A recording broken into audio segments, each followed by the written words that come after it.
If you have literally just finished the ACOTAR series and you're wondering what on earth am I going to read next, what is going to fill the void that has been left behind by Feyre and Rhys and Nesta and Cassian, then do not worry, because I have got you. I've got your back.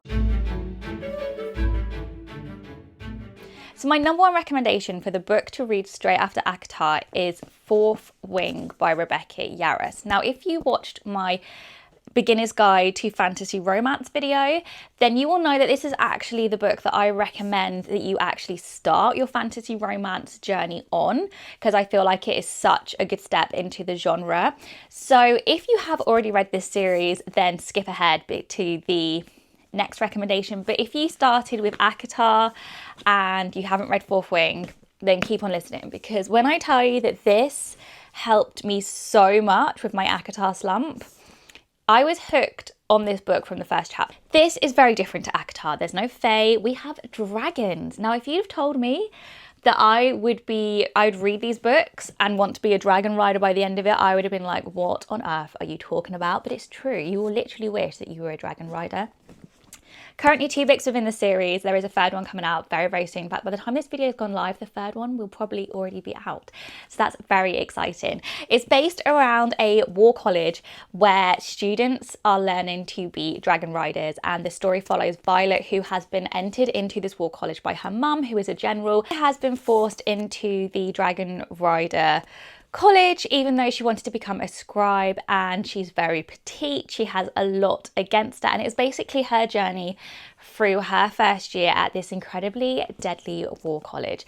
I have read this book, well, I've read this series twice now. I'm currently rereading it at the moment in preparation for Onyx Storm. I have to say that even doing the reread, I'm still finding this absolutely amazing. I'm loving it. It's so exciting. It's so fast paced. The romance in this book is absolutely incredible. I mean, we all love our man Rhys and Cassian, but wait till you meet Xaden. Another recommendation, so this is what I read after Fourth Wing and Iron Flame, so pretty soon after ACOTAR. This is Quicksilver by Callie Hart. Now, I'm not going to lie, you're probably going to maybe struggle to get into this a little bit, but give it time. If A Court of Silver Flames ended up being one of your favourite books from the ACOTAR series, and I feel like you will absolutely love Quicksilver, it has a very similar vibe, same kind of like language, the same kind of spice. Kingfisher, who is our main male character in this book, he is very much a mean, moody Rhys kind of vibe, and it's just major ACOTAR vibes. It's Fae. Imagine Feyre has been taken back to the Winter Court with a really mean and moody Rhys instead of Tamlin. But yeah, really interesting magic system within this book, and I definitely think it is worth a go if you enjoyed the ACOTAR series, because I feel like you'll probably like this. I think by this point you could maybe try something a little bit different, but it's still fantasy romance. So let's try out some vampires. So this is The Serpent and the Wings of Night by Carissa Broadbent. This is a bloody brilliant book, and I had a great time reading these books.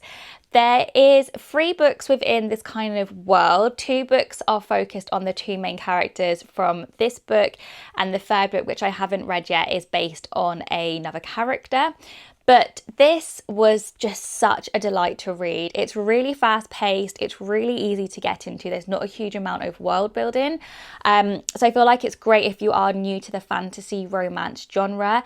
It's very much, they're doing like a trial games. So it's very much kind of like, think Twilight versus the Hunger Games, but a bit sexier. Just really, really good. The banter, the tension, the romance, the action, honestly, 10 out of 10. Now, I feel like you need to get a few of the romantasy books kind of out of your system, because then it is time, and I feel like by this point you should be ready to move into Throne of Glass territory. Now, I would not recommend reading Throne of Glass straight after ACOTAR. I think you would struggle, and I didn't want to do that myself, because I know that this is definitely more heavier on the fantasy side, and it's also not as heavy on the romance. This is more about the plot, and the romance is very much a subplot, and the romance doesn't really heat up till like book 5. But don't let that put you off, because there's still snippets of romance within every single one of these books. It's just not a main point. But I have to say, that you probably, once you get into this, you will actually not miss romance being the main plot, because there's so much going on and you absolutely fall in love with the characters in this book. The main female character in these books is absolutely incredible, and she's my new favourite female main character of all time. And just to be honest, the characters in general, like I've never read a book series where I've loved so many characters and I've cared so much about them. It's just such a clever series and it is completely worth the hype. If you're still not quite sure whether you want to go into Throne of Glass or say you've now read Throne of Glass, another series that I think you potentially might quite like is the Lightlark series by Alex Astor. So this is a really recent read for me.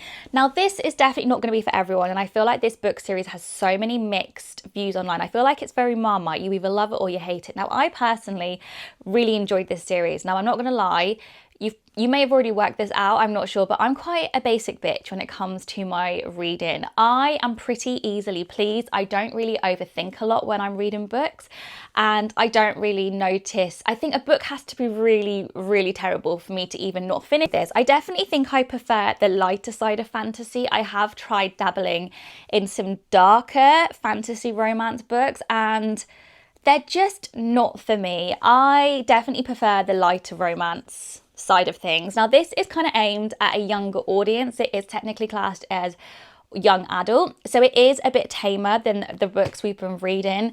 The spice is, there's like a tiny spicy scene in this book and there's a little bit more spice in the second and third books, but it's very, very mild. Like, yeah, it's kind of like lemon and herb kind of spice, if you know what I mean. They are based around, again, trials. So again, very kind of Hunger Games-esque. There is a little bit of world building, but it's still pretty easy to kind of get your head into. It's pretty easy to follow along.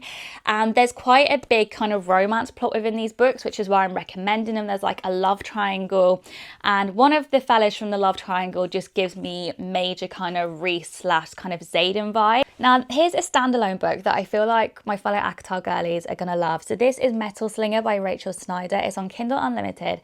And this to me felt like pure fantasy romance at its best, because this had all of the fantasy romance tropes that we absolutely eat up in these books. It was literally like reading a fantasy romance bingo. I felt like I was just ticking things off the checklist, but I absolutely had a great time reading this book. So this is very different in the fact that there's no Fae.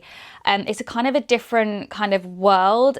People live on land, or they live kind of like on this island on the water, but it follows the story of like these two characters, and I just had a great time reading it. Like I said, it had all the tropes like forced proximity, enemies to lovers, fated mates, there's only one bed, etc. Yeah, it was really fast paced. It was easy to follow along with. There was lots of twists and turns. And the main male character, I think his name was Aker, A-K-E-R, I think that's what his name was. He gave me kind of like Rhys vibes. So yes, if you're a Rhys girly, I feel like you will like this. But honestly, you are going to be absolutely gagging for book 2 by the end of this book. So apologies about that, because I don't know when it's being released, but I wanted to include it because I feel like it's very much ACOTAR vibe. I think for now, that is what I'm going to leave you with for my recommendations. There's quite a few books there for you to get your teeth into. I would love to know if you have any recommendations on what to read next after finishing the ACOTAR series. Let me know in the comments below and we can share some recommendations. But these are all books that I have read and I've really enjoyed and have kind of hit that spot that ACOTAR kind of, that I got when I was reading ACOTAR, which I absolutely loved. So yeah, I really hope this has been helpful.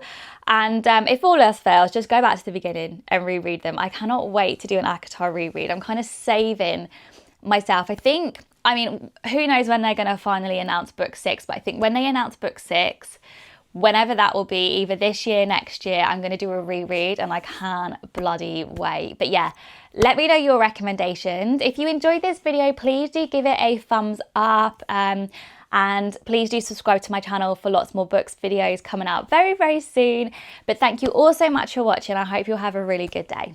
Bye.